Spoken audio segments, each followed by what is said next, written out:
Let's get started. Solution 1. Unplug your microphone. Wait a few seconds.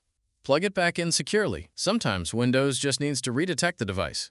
Solution 2. Unplug your microphone. Plug it into a different USB port on your PC.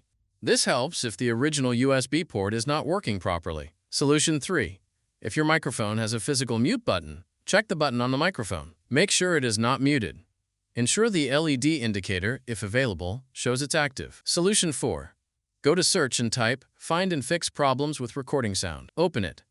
Click Next. Wait while Windows scans for issues. If it detects a problem, it will attempt to fix it automatically. Solution 5. Go to Search and type Sound Settings. Open it. Scroll down and click More Sound Settings. Go to the Recording tab. Find your microphone and double-click it. Go to the Levels tab. Make sure the microphone is not muted. Increase the volume level if needed. Click OK. Solution 6. Go to Search and type Device Manager. Open it. Expand audio inputs and outputs. Select Update Driver. Click Search automatically for drivers. Make sure you have the latest drivers installed. Solution 7. If your microphone uses dedicated software like Logitech G Hub, open the software. Select your microphone. Go to Settings. Check for firmware or software updates. Install any available updates. And that's it. Hopefully one of these solutions fixed your microphone issue.